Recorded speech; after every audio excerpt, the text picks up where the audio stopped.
Thank you for being here. We'll get started in just a moment. If everybody would take their seats, we will get started in just a minute or two here. Thank you.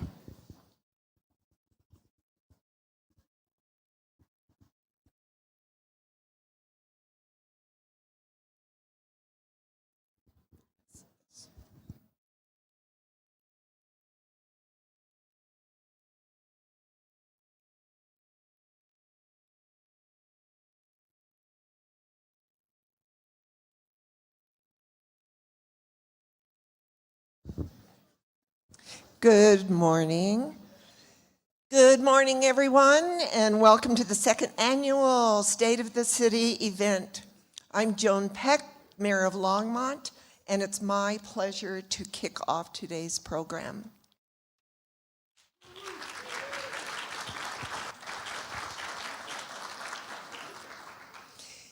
Thank all of you for joining us as we come together to reflect on where our city stands today, and more importantly, where we're headed.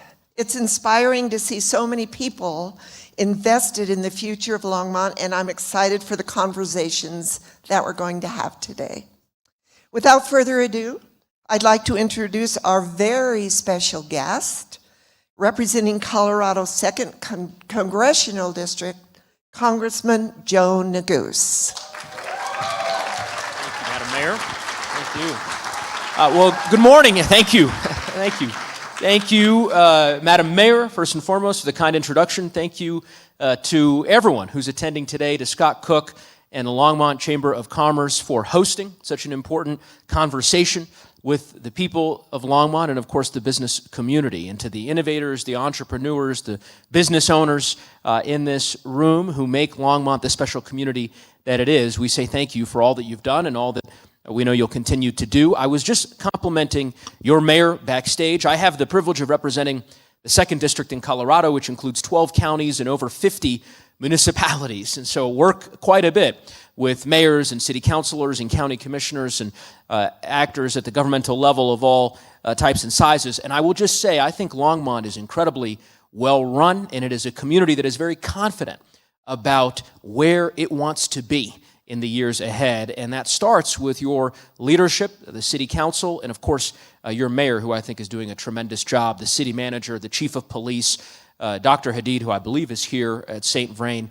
Really, the ecosystem of collaboration that exists in Longmont is something special, something that I believe should be maintained and preserved and strengthened in the years ahead. I'll offer just a few comments in my view. I live, of course, not in Longmont, but about 10 minutes from here in Lafayette, my wife and I and our 2 children. But it's a community that I know well. And just a few weeks ago, I spoke at the Boulder Economic Summit. I offered a quote to them, the folks who were there, that I think is perhaps fitting to provide to all of you as well. Of course, I know many of you are business owners and business leaders, so you are very familiar with economics, and I think this quote may speak to you in a variety of different ways. Harry Truman, one of our more underrated presidents in my view, was once said to have engaged with a group of his advisors from the National Economic Council, and he stormed out of the meeting and angrily told one of his leadership aides that he, from now on, only wanted to have economists advising him who had one hand. And the leadership aide said, I have no idea what do you mean, Mr. President? Why would you want that to be the case? He said, because these economists, every time they brief me, they always start out the same way. On one hand and on the other hand, right?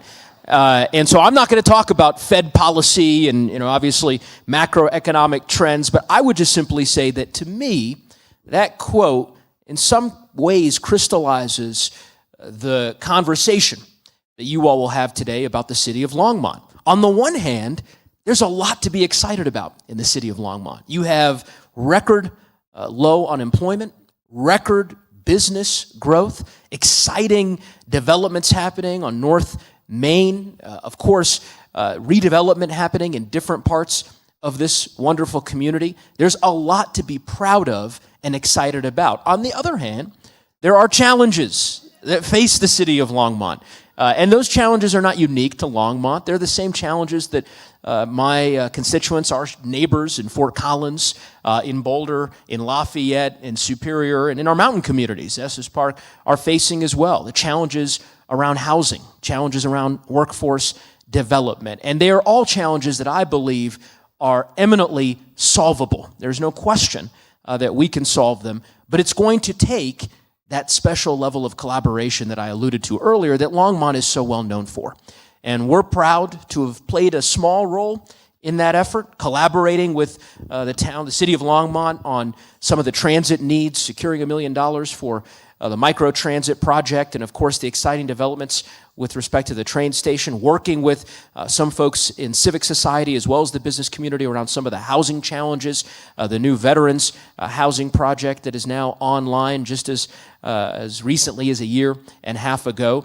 The CHIPS Zone, which is a really exciting development for this community. Again, a partnership with the St. Vrain School District, Longmont Chamber of Commerce, the business community in the state of Colorado. So there's a lot in my view, of partnerships that are available to ultimately solve those challenges I described. And I have every confidence that the folks in this room will do their part to ultimately ensure that Longmont remains the thriving and robust community that we all love. So with that, I certainly look forward to continuing to work with each and every one of you and with the Longmont Chamber of Commerce, which I believe is also incredibly well led. It was really the CEO of the Longmont Chamber of Commerce, my understanding, his vision to ultimately put together this event just a few short years ago, bringing together business leaders with city leaders to talk about the future of this community. So we're grateful to him for his leadership and his vision, and I hope you'll join me in giving a warm round of applause to the CEO of the Longmont Chamber of Commerce, Scott Cook.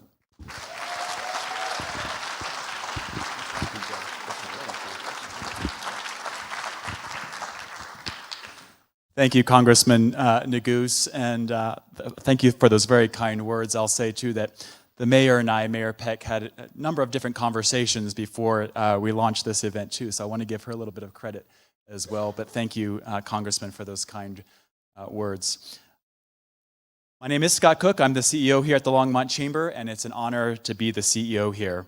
The Longmont Chamber has been at the heart of this community for 138 years.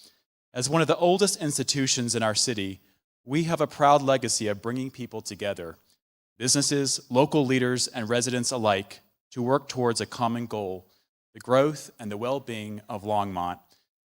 It has been remarkable to watch this event grow, and it's even more special this year to welcome not only our city's leadership, but also our state representatives. This gathering represents the unity and collaboration that are key to our success as a community, and we are grateful to have the voices of both local and state leaders here with us today.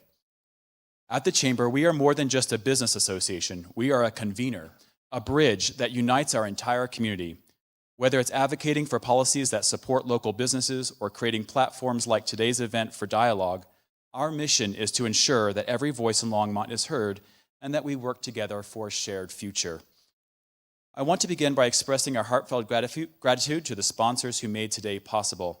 Events like these are a true collaboration, and we are deeply appreciative of the support we receive from our local business community. A special thank you to our presenting sponsors, Next Light, Front Range State Bank, and Swire Coca-Cola.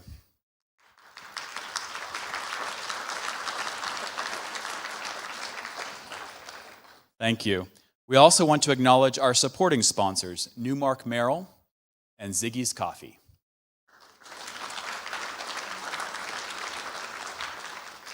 Lastly, a big thank you to St. Vrain Valley School District and Front Range Community College.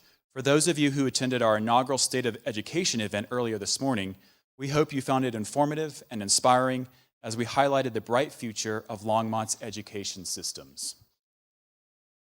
I also want to take a moment to thank our incredible partners for today's event. Longmont Public Media for providing live streaming services, the Latino Chamber Commerce of Boulder County for their translation services, the Longmont Economic Development Partnership, the Longmont Downtown Development Authority, and of course, the City of Longmont. Your support and collaboration are invaluable in making this event as accessible and impactful to our community. The Chamber created the State of the City event last year as part of our continued commitment to community advocacy and engagement. Our goal is to build stronger connections between community members and city leadership. This event is about fostering dialogue, providing transparency, and offering you a platform to ask questions that matter most to you. Your participation shows the importance of these conversations, and we have received some fantastic questions that we're excited to explore with our city leadership today.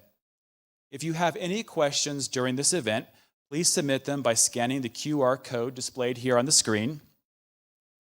You'll also have the opportunity to like other attendees' questions. And so the most popular ones will be addressed directly to Harold in a moderated Q&A session just a little bit later in the event. Any questions that we do not have time to cover today will be answered after the event, and we'll share those responses with all registrants by email. Now, without further ado, I'd like to welcome Ryan Sword, Chief Credit Officer of Front Range State Bank, to the stage to introduce today's keynote speaker. Ryan? Thank you.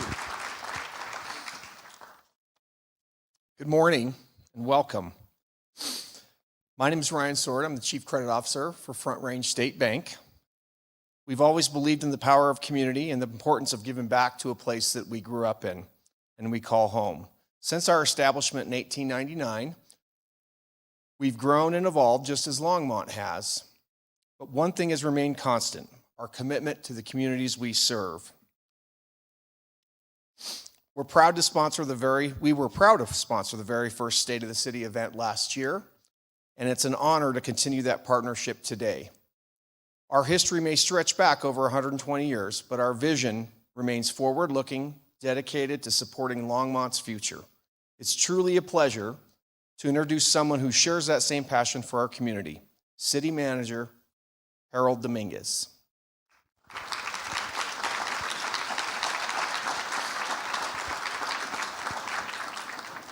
You got a mic on me? Oh, you got it. Yeah, thanks.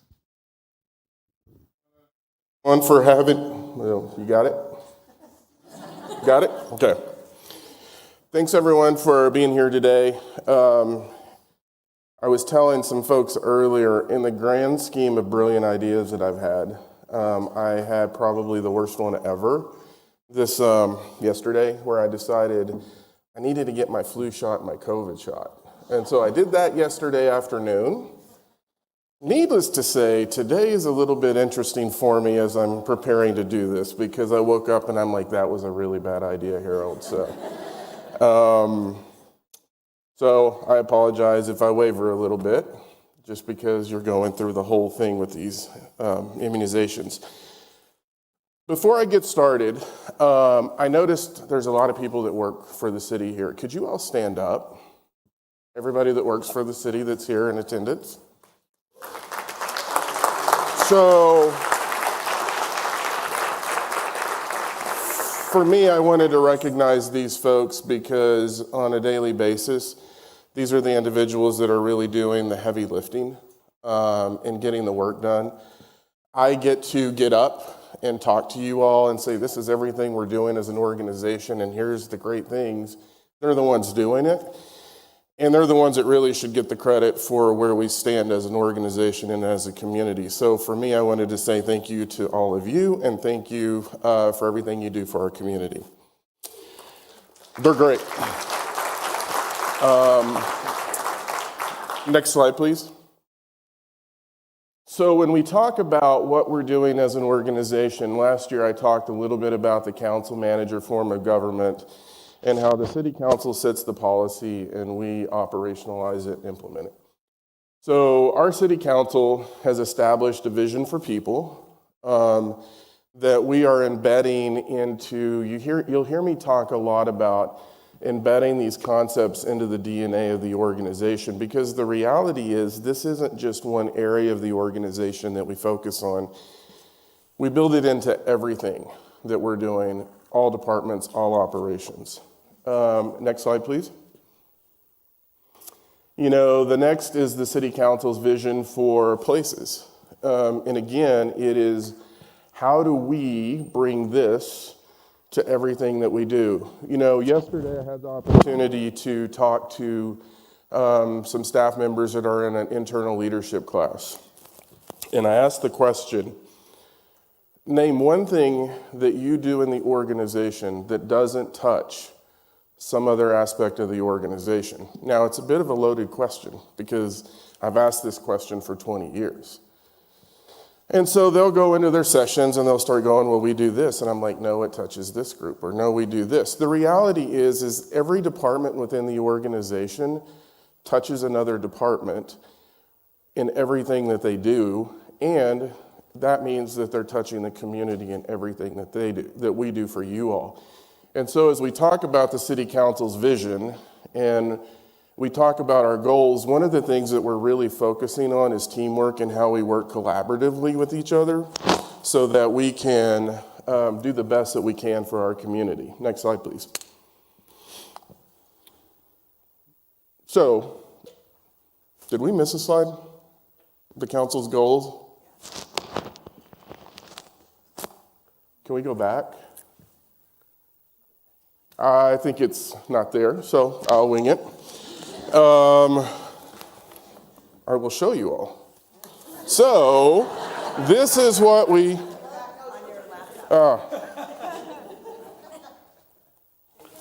there you go. So this is what we have that the City Council established for us. And it looks like a house. It looks like a rocket ship. It looks like a lot of things. But when we started working with the City Council, what we really talked about was, what do we need to focus on? And a couple of years ago, we had a really extensive conversation about focusing on core services as the foundation for everything that we do. I've said this before. I will say it again because it's this important.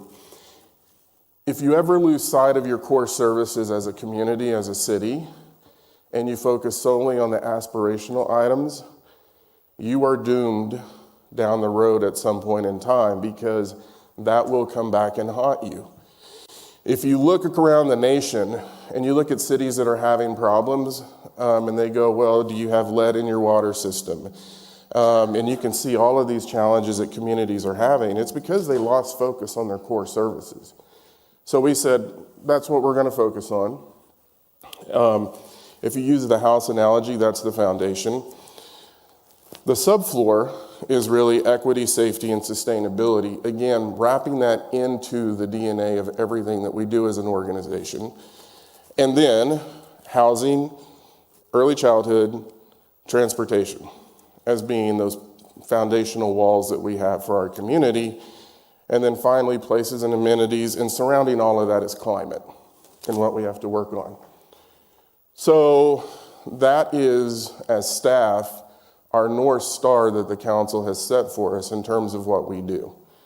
Next slide, please. And this is a group that does this. And it's a lot of different groups, and the reality is, and I also talk about this when I talk to groups, and for those of you in the private sector, I apologize for what I'm about to say, but the reality is we as a city look more like PepsiCo than we look compared to any other organization because we have so many different independent operating units. And so for us, we have different focuses based on what we're doing. Whereas in a traditional private business, you can focus on this one thing and this is what you're doing. We're focusing on 60 plus different things on a daily basis. And those things compete with each other as we're trying to move forward and implement different projects. So next slide. These are the folks that I have as a direct report on the city side. If we include the Housing Authority in this, it's a little bit different because you'll see Molly O'Donnell and Housing Authority staff, but this is a group that's providing oversight of each one of those major functional areas that you've seen. As I said earlier, and thanking all of the staff that's here, I have a lot of appreciation for these folks because they know I don't like to be surprised. I'm never surprised. They're always talking to me. They're always talking with each other. They're always focusing on how they work with each other. which is important for any organization when you have that level of leadership interacting with each other on a daily basis. Next slide. So budget. We actually just got through our budget process. Thank you, council, for approving it, for council members that are here. I will say that this was a really difficult budget process for us. And you're probably going, why was it difficult? Well, we had a lot of changes happening as we were in the budget process. So you all probably saw the news about property tax, what's changing in property tax, and all of those issues. And the reality was, it was a moving target for us as we were trying to figure out what we were going to use as a revenue number for the general fund. When you look at our budget, it's $469 million. We've had a $25.7 million increase from the 24 adopted budget. That's all the funds with the exception of the general fund. We did have some money in there, but the bulk of those increases really came from the other funds because of how we were having to manage the general fund because of the reduction in revenue that we're anticipating in property tax for 26. We have, when you see the decreases and increases in the budget, it really is capital expenses. So something that's a little bit different, for our organization is based on the way the city charter is structured, there's only one fund that we can budget for where it just carries over from year to year. All the other funds, we have to accumulate money, we have to close the year out, we have to roll the funds over, and then we keep moving. So there's a lot of budget gymnastics that we go through. So what you'll see in the variance in our budget at times is where we're accumulating money for a really big project, and then we spend it, and then the budget goes down, and that typically is always in the capital expenses. Next slide, please. This gives you a sense of where we've had major capital improvement decreases in our funds and where we have major increases. And you can definitely see that we're focusing on the core services and where we're trying to address issues associated with our council goals and really the core service piece of this. Next slide. So how do we close budgeting gaps and how do we run more efficiently? This was a year that really tested us in how we approach these issues. I wish I could take credit for this, but this was something that one of my mentors really drilled into me 25 plus years ago, where you use these concepts as you're balancing your budget, where you want to reduce costs, how do you improve productivity, and we work through this. And so there's a lens that we use as we're making budget decisions in terms of what we're doing. And we talk a lot about this on a regular basis, and you'll see where we're making some decisions that will touch all of these components as we move through the presentation. Next slide. So the utilities. Again, we talk about the diversity of our organization, and even when you compare us to other cities, we're one of the few cities that you'll find that does almost everything.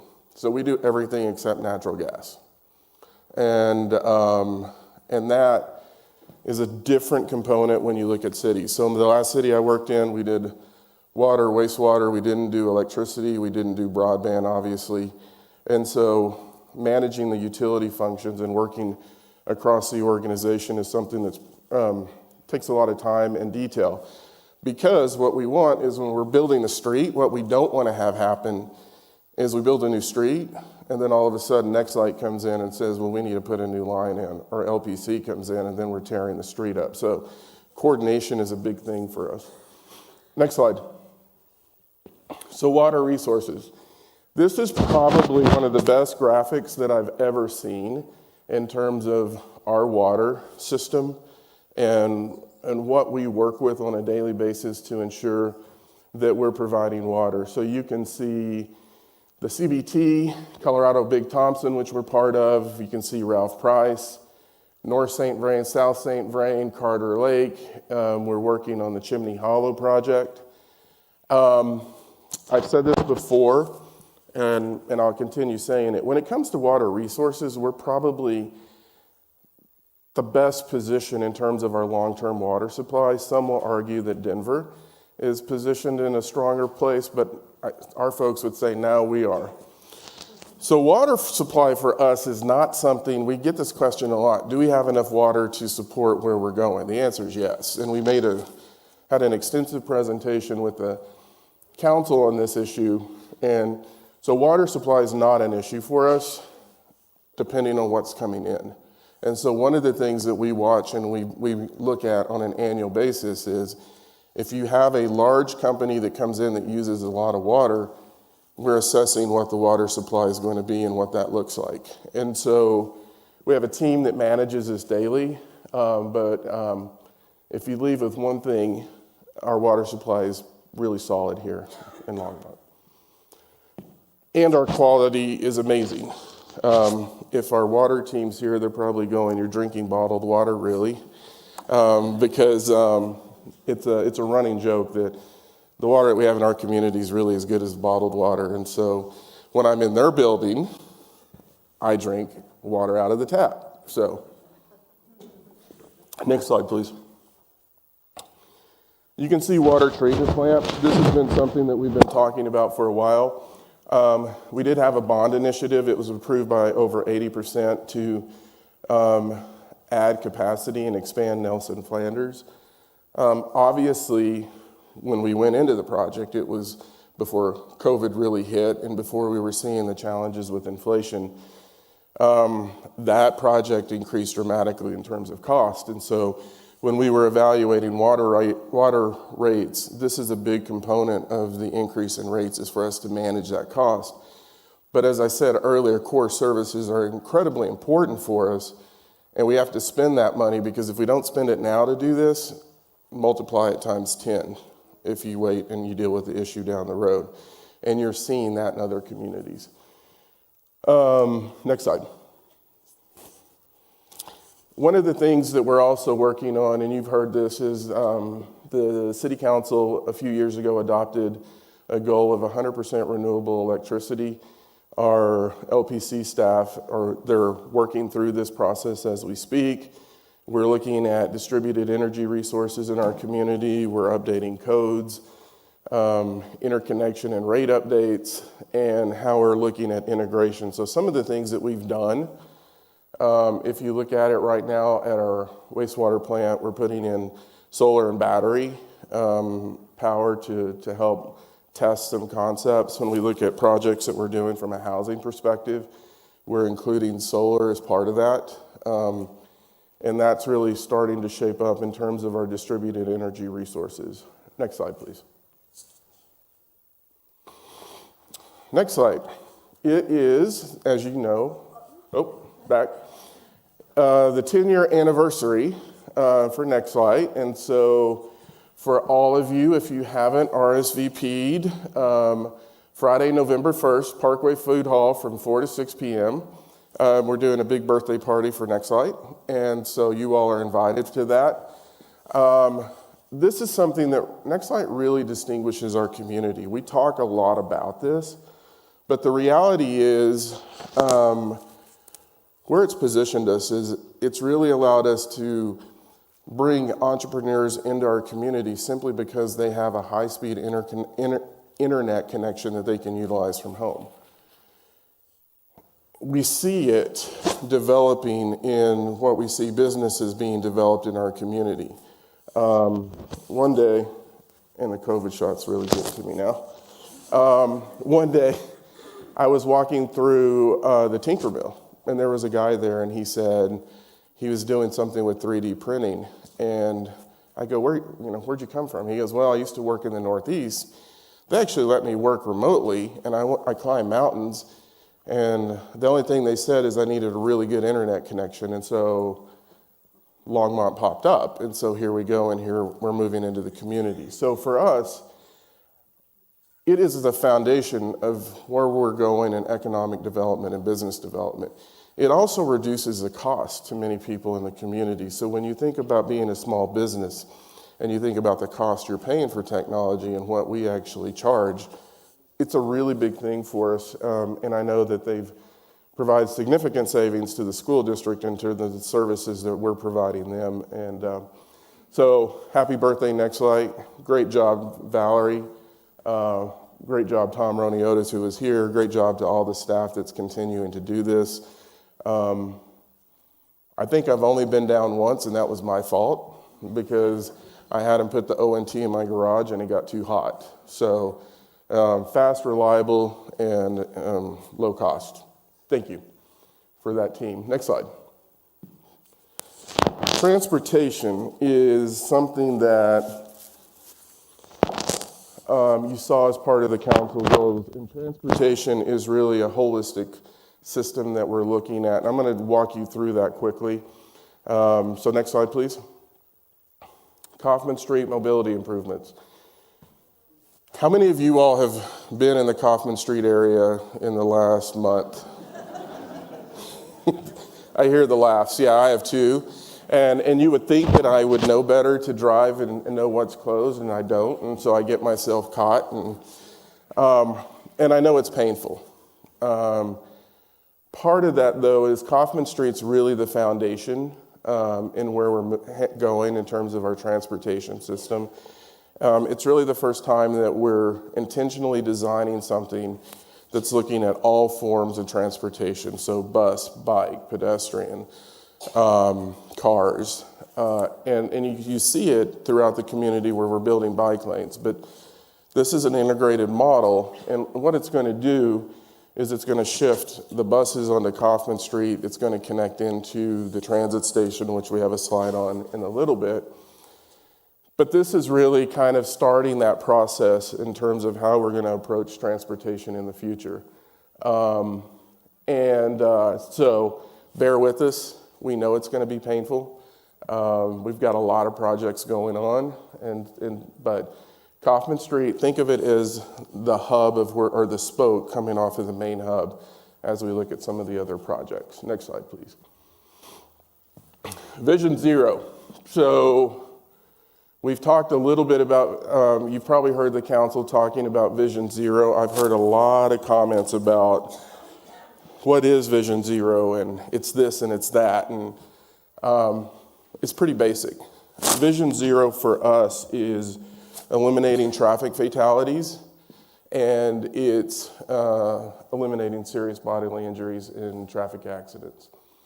When you look at the data, the biggest component in terms of fatalities and serious bodily injuries is speed. The faster something's moving when it hits, the more likely you are to have a significant injury. The council adopted this policy, and we're working toward this piece. If you look at this map, it's pretty apparent, everything that we hear from the community in terms of people speeding, people not stopping at red lights. How many of you all have been stopped at a red light and 2 seconds later, somebody comes blowing through the red light? Yeah.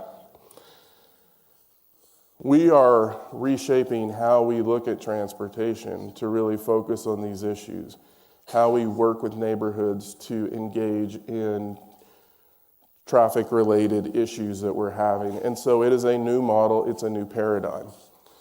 Part of that, and you'll see a later slide, is how do we use technology? So when I talked about cost avoidance, productivity improvement, and those issues, technology starts playing a major role in how we're approaching Vision Zero. So you'll see a slide later.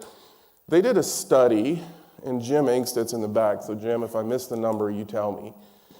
Utilizing cameras that we've been putting in place, they could actually count and evaluate how many people are running red lights at 17th and Main. 5 months, Jim? How many people, anybody want to guess how many people ran the red light in 5 months? 15,000.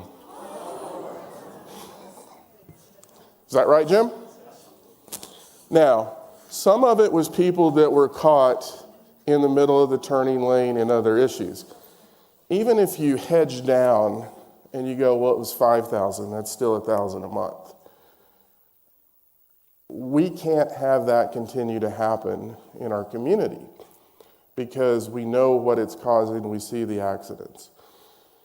So we started talking to the city council about how do we do this, because there's no way physically to put police officers at all of these locations when you look at the cost of it. So we're going to start using technology. You all, this was part of the budget process, will see red light cameras being implemented in our community. You will see speed cameras being implemented in our community. The speed cameras will be mobile, so we can move those into neighborhoods as well. And it is because the data is there and this is what we're seeing. I was talking to a group the other day and they said, this is all to generate money. And I'm like, absolutely not. It's not to generate money. This is about the health, safety, and welfare of our community. Will it generate money? Yeah. That's not the intent, because at the end of the day, what you want is no revenue generated from this because people are not speeding and they're not running red lights. Does it work? It does. So my kids go to Colorado State, go Rams. They have red light cameras in their community. My kids were notorious for pushing it through yellow lights. Guess what they don't do now that they've lived in a community with these cameras? They stop when it barely turns yellow because they're like, I don't want to get, it's just a habit that's formed. So does it work? Yes. So look to this. We're working with building community groups to engage in this conversation. Again, this is something that we're working with multiple areas. Phil Greenwald, we added a number of positions for this. So Phil and Jim are leading it with Cammie, and I think we're filling more positions this year to really engage in this. So this is going to be a major focus for us as an organization. Next slide, please. First and main front range passenger rail. So I know the chamber had an event when we were talking about passenger rail and what that's looking like in the future. We are in the process of acquiring property so that we can build the First and Main Transit Station. Looking at Joni, we're finishing acquisition hopefully in the next couple of months. I've had meetings this week where we're heading into design, and we're going to have other meetings and talking about how we bring the organization together. I was talking to a group internally yesterday. We have to have this done by 2027. We're contractually obligated with RTD to have this done by 27. So obviously pace is important. How many of you all went when the Amtrak train, when we all rode the train from Denver here and stopped here? How many of you all went to that or saw it? Fair amount of us. In talking to the state, the reason why they wanted to stop in Longmont is because they wanted to have a different view of transit-oriented development from what you would typically see in Denver and Aurora and the large cities. They wanted to show kind of what's happening here and how we're preparing for it. So we're in a lot of conversations right now with the state. Mayor Peck's on Front Range Passenger Rail Board. We're having conversations with the governor's office. They are keenly interested in seeing this move forward because we really become, Longmont is a linchpin in terms of looking at FRPR and rail because we're at the end of, what's the fast tracks? So right now, we're working with them. The mayor and I are setting up a meeting with the governor's staff in our neighboring communities to the north to talk about this, because when you look at where we stand in terms of a transit center with access to rail, we're further along than any of the other northern communities, and time is of the essence in terms of how we look at that with rail. So a lot of work going on. But you will see more construction in the next couple of years along Main Street, and Kaufman Street will tie into that. Next slide. Housing. A few years ago, someone asked the city council, what are you doing for affordable and attainable housing? We were at the beginning of this. The council set us a goal for us, to develop 6 housing units in 5 years, about 4 years ago, I think. What you all will see in the next month is a load of groundbreaking and ribbon cutting. So we want to make you aware of this so you all can come out and attend it. So earlier, next slide, please. Next slide. So last time I was here, we talked about a project that we were working on to develop and build 185 for-sale units that were all going to be attainable or affordable. So what's attainable? Attainable is under 120% AMI. That price is at its maximum limit, say about $535,000. That's attainable in our market and what we're seeing from price points. The low end of the houses for the affordable side will be 300, 325. Again, it's kind of mind-blowing that that's affordable.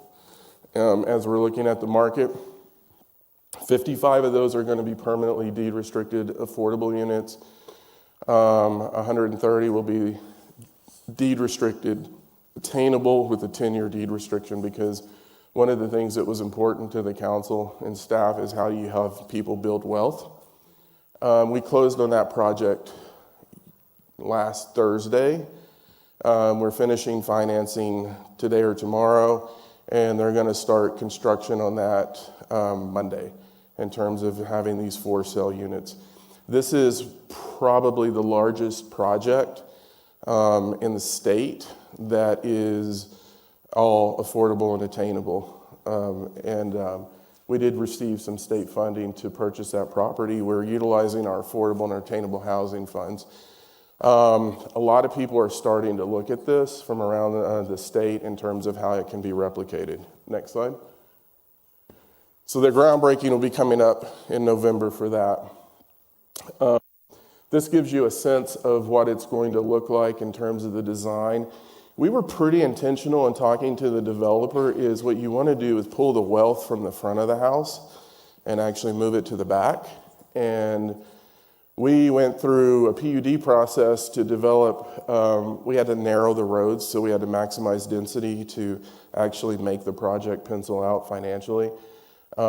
This will be located adjacent to the Costco project. I do want to give a shout out in this case to Reggie Golden. We partnered with Reggie on the Costco project. He gave us a screaming deal on the property. Without that, we would not be able to financially move forward with this project. And for people who can't afford to buy homes, we think this is a game changer for our community and a game changer for Colorado. Next slide, please.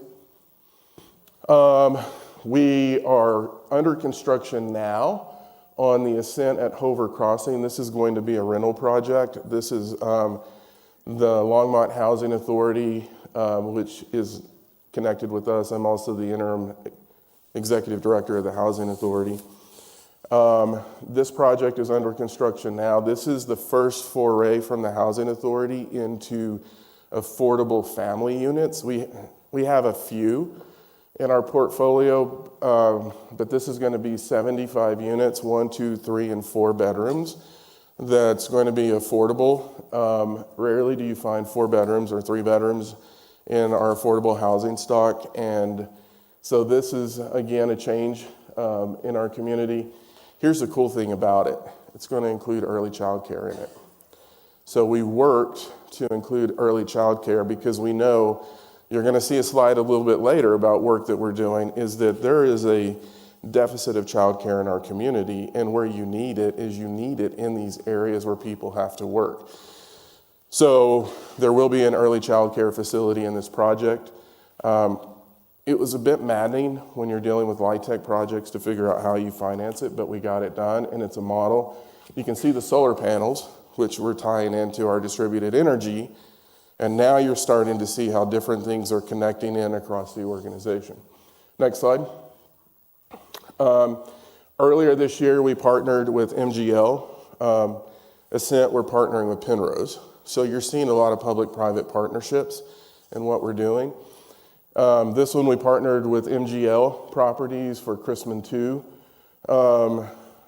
And so we added another 83 units of affordable housing. When we structured the project, here's the cool piece about it.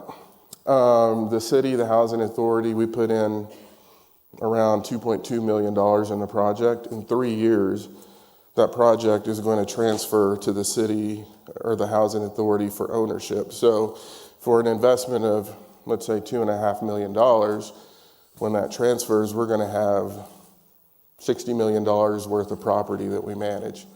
And so that's how the LIHTC world is working and how we move these projects forward.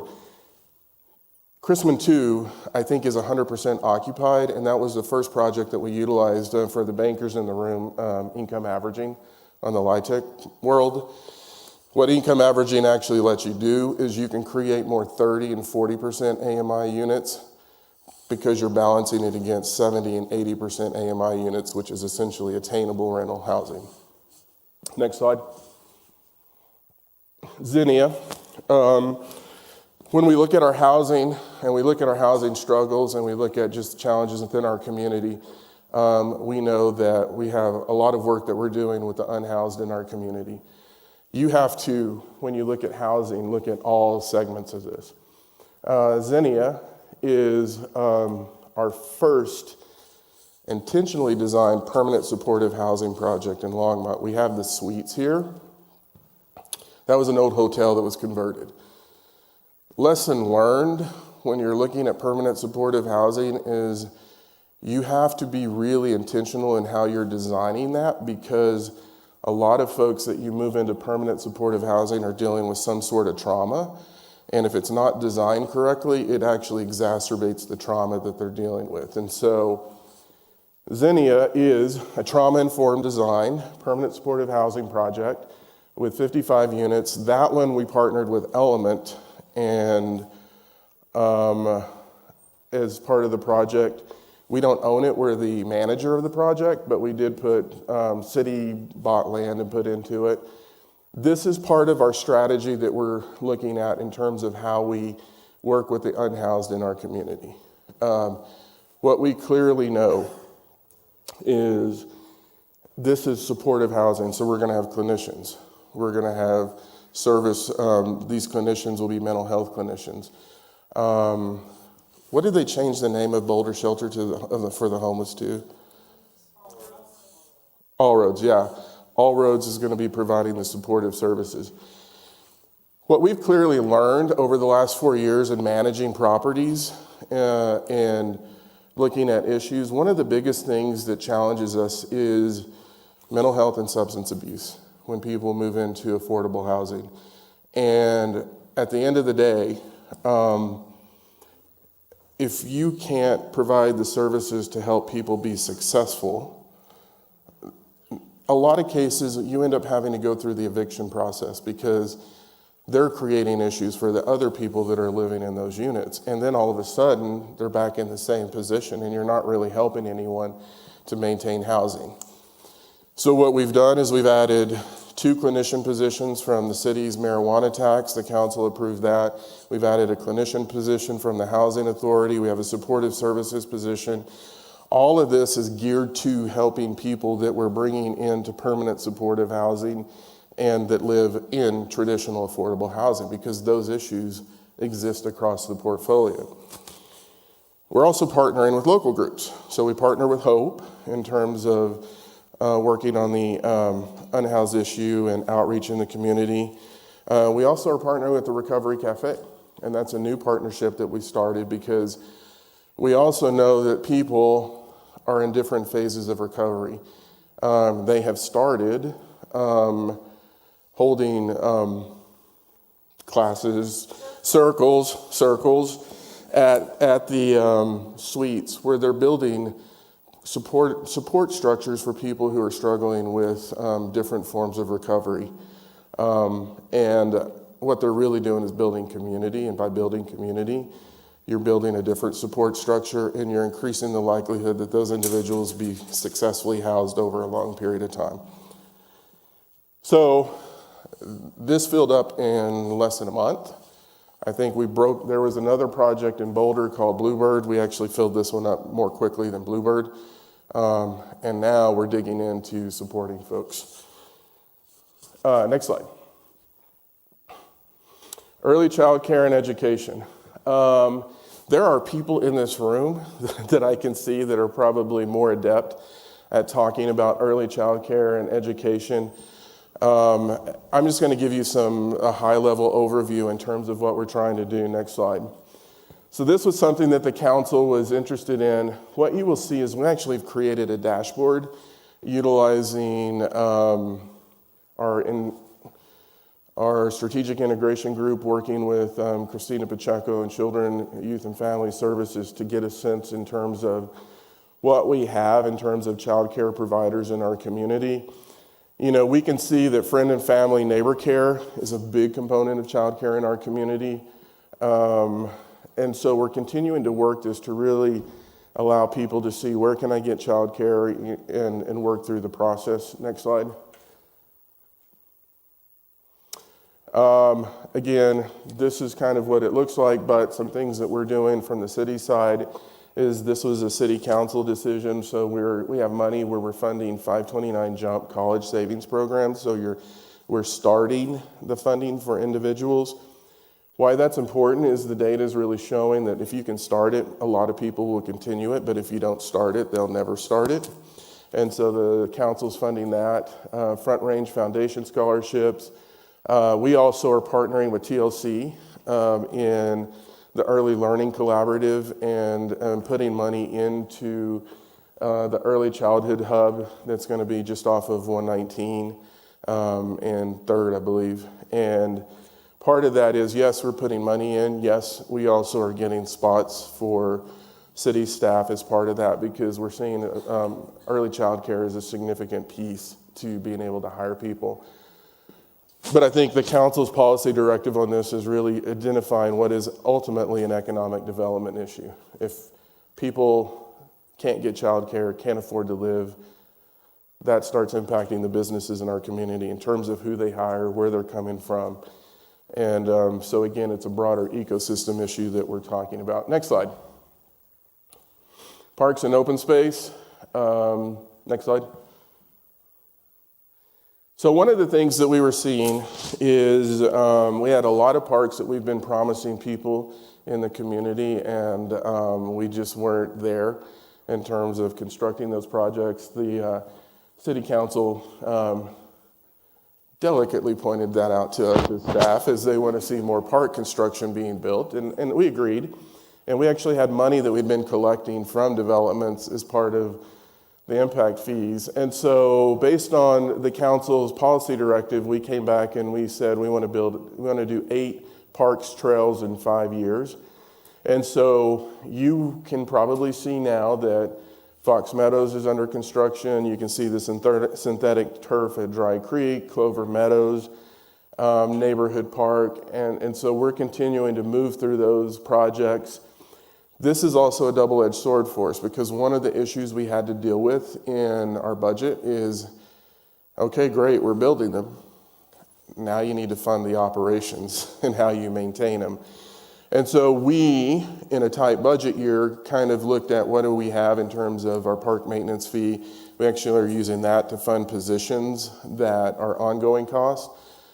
What we would normally use as a one-time expense on that, we're actually moving that to one-time funding. So we're straightening out our funding system in terms of ensuring that we have the right people to maintain our parks. Next slide.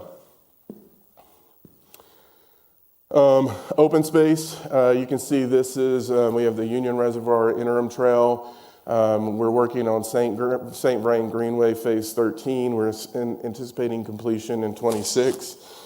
Basically, that's going to allow you to get either via bike or walking or running from St. Vrain State Park to, where's David? There's David, to Golden Ponds. And that's a really cool thing because what we're also finding from some of the work that Sarah's done at Visit Longmont, and I saw Sarah somewhere, is that natural component and what people have the ability to do is actually a big attraction to our community. So again, you're seeing we're trying to hit multiple topics on this. Next slide. Accomplishments. Next slide. Resilient St. Vrain project. Again, we know it's been painful driving through Boston and some other areas. I've been informed that hopefully the Boston Bridge will be open in the next month or so, Jim. Is that what you said? Pardon? End of the year. Yeah, putting a little bit of pressure on that, but so, that's a big project because what we're seeing is that as we're moving through this, we are containing the 100-year storm flows within the river, within the banks of the St. Vrain, which is a health and safety issue for our community as we look to the future. We all saw what happened in this. There's some really cool things coming out of this that I'll touch on later, but they are continuing to plug through it, and they're moving into design on the next component, which is the split flow that we're looking at Fairgrounds Pond and how we're approaching that. We've had FEMA coming in left and right, and various state staff coming in left and right to look at this project. We actually had the FEMA director that's appointed by the president come in and look at this. And yesterday, or day before yesterday, FEMA and ICMAs reached out to some of us to do webinars with Asheville and some of the other communities to kind of talk about how does that work in the future, because we're very similar in terms of what we've gone through. So a lot of folks involved. Next slide. I'm watching Karen and others. Microtransit. November 9th? December 9th. December 9th, microtransit will be active in our community. You can call and it will pick you up. You may have to walk a little bit, but it'll be a lower cost than what we normally have. This is part of integrating in our transit system. Next slide. Vision Zero grant funding. I talked about Vision Zero. They just were successful in getting a $1.2 million grant to bring in more technology in what we're doing for Vision Zero. Next slide. Use of technology in public safety. I talked about cameras last time. This is our roadmap in terms of how we're looking at technology in our organization. So how do we enhance the customer experience? We're going to be rolling out Salesforce to minimize multiple logins and all the other things that we complain about when we're trying to log into our systems. Smart tools for smart staff, refine and update existing system uses, and then how we're focusing on the future. So next slide. The Smart City Camera Project. So we have put cameras in at a number of our parks. We've now replaced those cameras with a new system, and we are now expanding the cameras that we have in terms of how we're looking at and managing different issues. At the same time, we're working with Nextlight. Again, the advantage of technology. One of the things that we were challenged with is anytime we would try to consider something, communication would be an issue. And it's like, well, we have Nextlight. Why aren't we using Nextlight? They were working with the school district and bridging the digital divide and knowing that, we needed to create a different type of network for people to access. And they began building an LTE network to handle that communication piece. We're now piggybacking on that LTE network in terms of the communication for the technology work that we're doing, which is ultimately drawing cost down over time. We clearly know that when we look at the budgetary effects of the cameras, it is reducing the time it takes us to solve crimes in our community. JB's back there, we have the data. It's amazing how fast they can solve issues.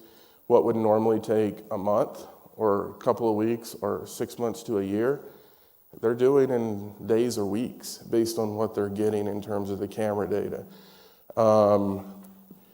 I was with them one day when we had a shooting in our community, and within 2 hours, they knew where the person was. And so then Zach took me out there, and just watching how quickly they're communicating. That's directly impacting the safety of our community, and it's reducing our costs, because when you have to pay overtime for these public safety officers, that number gets big pretty fast.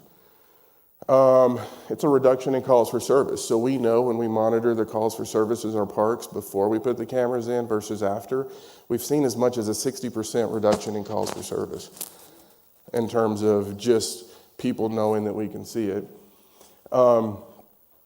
And so then you can look at cost avoidance, and then obviously we talked about the red light speed cameras. Next slide. What else can you use it for? Any of you all use a train app that we've put out? So if you haven't used the train app, there's a train app that tells you when a train's crossing Main Street.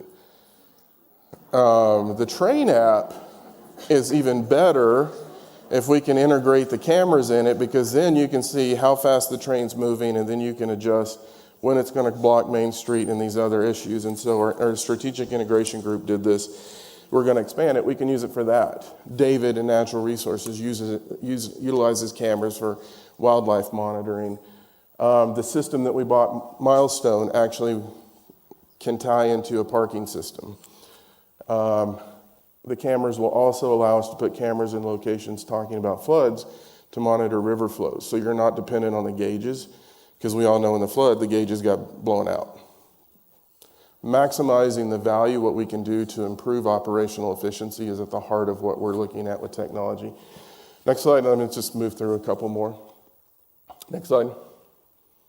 Centers of Excellence, I talked about this. We are moving this way as an organization. I think we are fully in operation mode on this, where we bring the right people to the table to deal with, if you've read Good to Great, big, hairy, audacious goals or big, hairy, audacious problems. We are bringing the right people to work on issues. Our community and neighborhood impact team, we went from it taking us months to solve issues that we were seeing in our parks and neighborhoods to they're moving through it in weeks. So we have that team. We have a mental health center of excellence where we're coming together. We have the camera center of excellence. I can't remember all of them, but it really is about us working collectively as an organization. Next slide. Next slide. Here's what I wanted to talk about. So making cities resilient. So I talked about our project that we did in terms of the resilient state brain. And I talked about having people coming to the community. So when the director of FEMA was here, she had a conversation with us about the United Nations has a program about making cities resilient, 2030. There is not a city in the United States that has been in this program. FEMA and the state has asked that Longmont go in the process, so we'll be the first city in the United States that will be part of the United Nations Making Cities Resilient 2030 program. We will move through that process in terms of working with other communities and advising them how you approach projects when you're looking at flood control, how you approach, I see Hannah in the back, how we're approaching sustainability and electrification. It's a holistic view of what we're doing. Eventually, they want to put Longmont in a position where we become this next tier in this project, so then we start becoming a hub in the United States for resiliency and how we're moving forward. This is a pretty cool deal. I mean, as a city manager, to have a director of a federal agency go, we want your city, based on the work that all of these folks have been doing, to become the only city in the United States working with the United Nations on something like this, is a really cool deal. It's also a testament to you all as a community, because you support us in flood control and all of these other issues. So when you vote on a project to allow us to manage flood control, when you vote on a project to allow us to secure our water resources, that's giving us the ability to then have this kind of success that people are seeing. So it is a community connection, it is an organizational connection, and it takes all of us to do this work. Next slide. All right, 7 minutes over.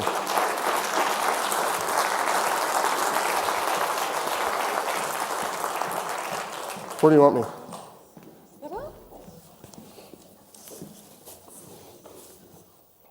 7 minutes over, Harold. I know, that's good for me, actually, you know? Oh, there it is. Thank you, Justin. Can we hear it again for our city manager, Harold Dominguez, please? We are so fortunate to have leadership in our community that are willing to have good conversations, transparency, and answer questions, which you all have done a very active job of participating in thus far. Quickly, my name is Karen Stallard. I'm the Chief Operations Officer with the Longmont Chamber. We are so proud to host this event, and I'm joined today by Carla. I'll let her introduce herself. Good morning, everyone. My name is Carla Colin. I am the president of the Latino Chamber of Commerce of Boulder County. Great.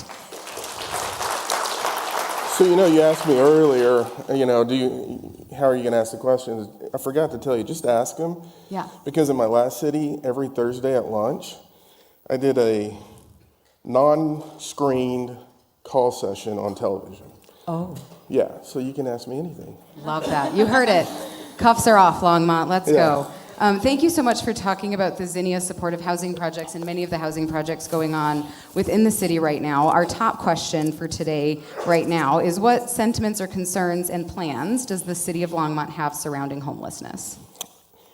So we're doing a few things, and Councilmember Hidalgo Faring, we're working with the county in terms of having a conversation how we approach, homelessness in our community. The thing that I talk about a lot in this is I think when people frame out homelessness, they look at it based on the most extreme conditions. What we really have in Longmont is it's a tiered approach, and I use an onion analogy. So we have people that are on the cusp of being homeless. We have people that are recently homeless. We have people that have been homeless for a year or so, and then you have chronic homelessness. And so when we talk about it, and you heard me talk about clinicians and LEAD and CORE that we're working on, it's not a one-size-fits-all in terms of how you approach it. And so there are some overriding themes: mental health, substance abuse. Obviously, the work that JB's leading with LEAD and CORE is part of that. The clinicians that we have, that's part of it. But each segment has a different approach in how you do it. And they've actually, when I talk to Ellie Berto and I look at coordinated entry, they've housed, looking at Joni, dozens of people. And so you take the approach of, A, it's easier to keep people housed than allow them to become unhoused. You quickly want to rehouse them. And so lots of different approaches that we take first. Lots of groups involved in it, lots of partnerships, and then a lot of engagement on the streets in terms of how we're doing it. We're also, thanks to Scott and Aaron, we have the North Main Street group that we're meeting with. I see some folks that we've met with off of Hover. So it's a lot of different engagement in identifying the issues that we're seeing at particular locations and becoming really tactical in how we're approaching it. I could spend an hour and a half talking about this. Since you mentioned North Main, I'll make a quick shout out to that. The Longmont Chamber and Longmont Economic Development Partnership have been working with the North Main businesses for over a year now. We actually have a meeting next week on the 23rd. That'll be held with the new owners, new Mark Merrill of that Parkway complex, of the Horizon Parkway. And that's going to be the 23rd from 8:30 to 10. If anyone's interested, that's on the Chamber website. Thank you so much. And I know you touched base a little bit on the RTD, but we have a question here. What is the status of RTD Station and other major initiatives performing art center, sugar mill, etc.? So I did touch on RTD in the sense of, we have to have that completed by 27, and we're in property acquisition. The Performing Arts Center, there's conversations happening, but when that was put before the community for a vote and it didn't pass, there's, that project, there's groups working on it, but we're not actively working on that as a city. In terms of the sugar mill, what I can say is we are still having lots of conversations about that project. It isn't complex. You have owners, you have people who are interested in purchasing it, you have environmental issues. So I would say we're still moving forward on that, but it's just going to continue to take more time. Thank you. Great. And then our next question, thank you all for the upvotes, by the way. If anyone is having trouble submitting questions, I will shout out for the Wi-Fi State of the City provided by Nextlight today. No password required. You can just put in your name and email address. So if anyone's had tech issues and has a burning question, please do that.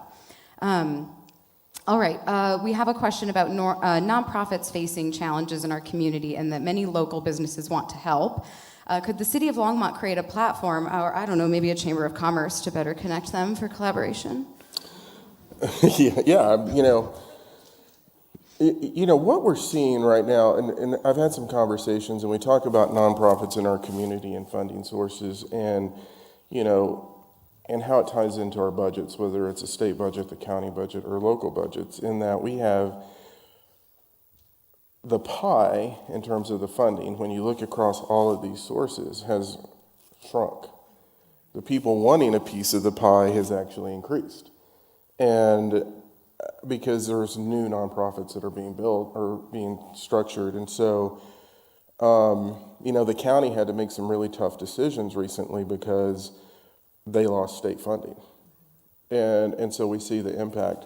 I do think what I've seen in other places, it is a really good project for the chamber to get involved in and work with our nonprofits, because we've also talked about, similar to what we did with sharing the Nextlight, where you can donate money and then you can put it, and we work with the community foundation, is I think that as we look to the future and we look at where federal and state funding and even local funding with the property tax adjustments, it's really going to take us as a community and as businesses and as residents to come together and support our nonprofits who are carrying out significant work in our community, because the revenue sources that have traditionally been there are not there today.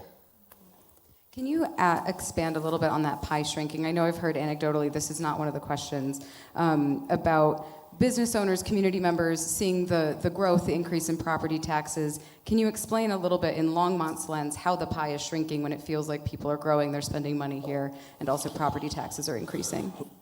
Well, so when you look at the adjustments that were made in terms of property tax this year by the state level, so they adjusted the ratios. And then they said, well, at this amount of money, then we're going to reduce, I think, $75,000. And so what that's really meaning is for 26, the revenue coming in from property tax is going to be lower than, assuming, let's say we're in a non-appraisal year, because that's a key piece.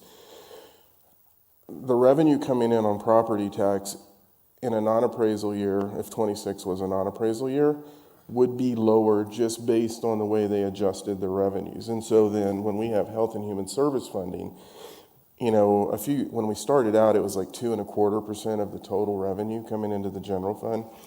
The council again worked with us to direct that to 3%. So it's been increasing, but it's based on total revenue. So if your total revenue in your general fund decreases, then the amount of money that you have in the health and human service fund decreases, all related to that. And then when you look at growth, you don't know what's going to happen in the appraisal year, and the growth, the values with this new approach may not overcome what the reduction is. So there's a lot of uncertainty. You guys have amazing questions. I was thinking about submitting a question, and then you asked all the questions that I wanted to ask. So, and I promise this one that I'm going to read right now is not, I didn't submit it, but this was one of the main ones that I wanted to ask. Longmont is proud to be a diverse community.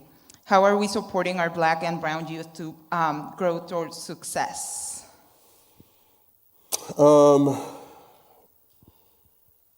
That is I wish Christina were here. So I think when we look at, and I'm going to talk about this from the city's perspective.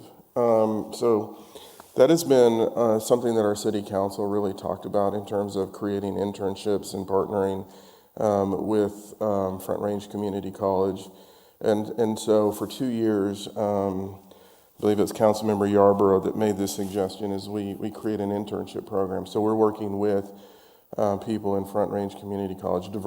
It's a diverse group. We're also working with the school district in terms of the P-TECH program that they started on the business side, where we have a cohort that's coming through this. And then I think a lot of that work is I will say working with youth in general in terms of what we do with our Children, Youth, and Family Services Department and how we're engaging in different areas in the community. So, they're partnering with, I believe it's Timberline. I know they're engaging with Columbine. And so there's, again, a lot of programs, but they're all, go to our Children, Youth, and Family and Services and how we're working. We do parental programs in terms of working with people who are challenged with issues and wanting some tips to be a parent and parenting. I've gone to them for advice at times when my kids are driving me crazy before they got into college. And so it's a pretty diverse, robust group of services that we're trying to engage in across the community and targeting certain aspects of our community based on need. This next question I know has come up quite a bit in some of our North Main conversations, but I've actually started hearing it from all business areas around Longmont. How is the city helping small businesses addressing their rising costs for low-level crime, so vandalism, shoplifting, loitering outside of businesses, which impacts their profitability, and that being weighed with the increased cost of taxes and insurance? So how is the city supporting with low-level crimes and also just the increased cost of doing business, that being one factor? So a few things. One, I think when I look at our public safety department, Zach has repurposed a couple of staff members in terms of the engagement with business communities. We're happy to meet and talk about it. We have been pretty active actually in enforcing when people have no trespassing and things like that. It's an interesting thing, and this is probably going to strike, this is probably not going to feel great to certain folks, but we can't, unless you go through and you pull a trespassing affidavit, unless you have signs, unless you make an investment as a business, we can't just go in and trespass someone. They have the rights to be there, unless it's very explicit in what you're doing. Here's the interesting thing. We've issued a number of citations. We've literally gone into court, and the cases were dropped because the people representing the business didn't show up for the court date. And so for us, if you're doing this work and you're getting to the point where you're ready to deal with the issue and the people that need to testify on that issue don't show up, then it gets thrown out of court. And then what is that then saying in terms of how do you enforce it on the other issues? And those are some of the things that actually we're prepared to talk about next week. Is it has to be that partnership because we can only do so much. We've also talked about what's made a difference in our parks, cameras.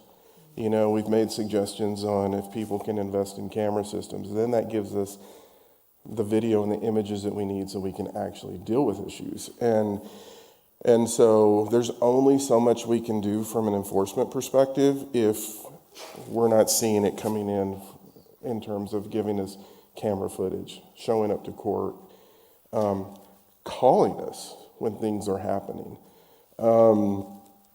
Again, I spend a lot of time. I call Zach and JB when I see issues. To be frank, there's times where I see things that are occurring on private property where there's a business that's open, and I call and no one's called in. But yet people are saying, what are you doing? I mean, we're jumping calls, we're responding to these issues. We really need that partnership because we can't see everything at all times, and then we need to collectively follow through with it. I think I want to add a question in the same topic. Do you think the whole community in Longmont feels comfortable reaching out to the city or reaching out to the authorities to get help? Because I've heard so many times that, and not only in Longmont, many other communities, that communities of color or underserved communities don't feel comfortable enough to reach out because of language barriers, because of many things that could have happened. How do you feel about Longmont? So, no, I don't think everybody's comfortable reaching out. And that's not unusual. Longmont's unique. So you all know Carmen Ramirez. Who knows Carmen Ramirez in this room? So Carmen's been a fabulous resource to our organization. Carmen's retiring at the end of this year, and Adriana Pereira is replacing her. Adriana works with Carmen. There's been some interesting research that she's done on this, and in that what we're finding is that traditionally underserved communities are probably more apt to engage with us than what you would see in other communities. But what it really takes is the work that we're doing with community and neighborhood services in terms of engaging with the neighborhoods, creating the relationships, the work that public safety is doing when they have officers that go to our NGLA meetings and they give reports. They interact with the chamber, they interact with the DDA. They're doing these things and getting out in the community, because for all of us as an organization, the thing that we have to focus on is building relationships. Because if we can build the relationships and the connections, then that's going to help us deal with some of these tough issues. And it's a product of everyone in the organization doing that. But our community and neighborhood resource division is really good about helping us bridge that gap, because yes, we're concerned about it. Thank you. How are we attracting employers so that people can live and work here? Probably Aaron with the LADP would love to weigh in on that. But Yeah. also, are there programs like employer-assisted housing that might be part of the Longmont Housing Authority conversation? So, when I talk about house pad, so you get into fair housing laws, and so you have to be really careful in terms of how fair housing plays in this. So you can't have, for example, a right of first refusal for somebody that lives and works in Longmont, because that's a violation of fair housing laws. You can have a preference for people that live and work. And so when we looked at house pad, that was something that was really important for our city council in terms of looking at that. So there is a preference for people who live and work in Longmont. The city put millions of dollars into this. And so what we actually did based on the investment that we made is we said a percentage of equivalent houses to the city's investment, again, preference to people who work for the city. And so we're really starting to test this model where if there were businesses in the community, for example, if we're able to replicate this project and they're willing to put money in, then it lets us have that connection into then it's specific to their investment. It gets a little weird when you start getting to what happens if they sell it or they don't sell it and things like that. But I do think there's space in that world for businesses in our community to participate financially to benefit their employees. And for anyone that is not familiar with the Longmont Economic Development Partnership, also shortened to LEDP, they are one of our economic partners with the Longmont Chamber and do a lot of intentional work, have a contract with the city to provide economic development services, which includes the recruitment and retention of employers to the community. So if you're not familiar with that organization, Erin, raise your hand. Yeah, raise your hand, Erin. There she is.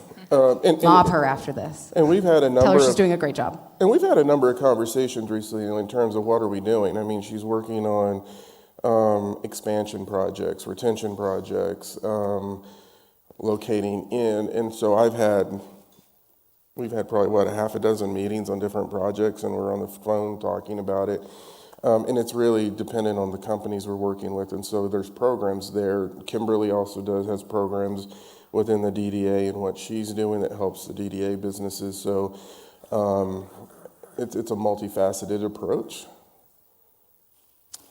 Okay, I know we're running out of time, but I want to take us out of the economic and workforce development because there are so many other interesting topics here. But I have a question here. Does the city have a plan to encourage native plant gardens over lawns to create pollinator corridor and decrease water use? Yes. Yes. She's right there. She's right there. And I'm sorry, I mean, this is probably the vaccine I did for Hope. I was going to call you Hannah, but Hannah was sitting next to you. So H&H. So Hope is and does a lot of our water work, or does our water work. And so Hope worked with David Mellon Parks, where they actually went out and did a garden at Kensington Park that was looking at native plants. Hope has, they were testing out dog tuff grass. that uses less water, more resilient in terms of activity on it. I say that because I'm curious when she briefed me on it. So we're pretty intentional in what we're doing in terms of water savings. You know, the thing that is interesting is when you look at our water usage per capita, we've continued to decrease. And so in terms of sustainability and water usage, they've done a great job in terms of managing that. I'll give you an example. When we had the flood in 2013 and we went from 7 sources of water to 1, and we asked the community to please conserve, in the blink of an eye, the community brought its usage down to where we were managing it. But over time, when we look at the data, we're doing really well compared to other communities, and it's interesting, and it's because we don't have to. We're doing well and we don't have to versus communities that are doing well because they have to. It's a different thing, but Hope's great resource if you want to look at that, and she can talk to you about different plants and what you need to do. And we also have our open space group as well.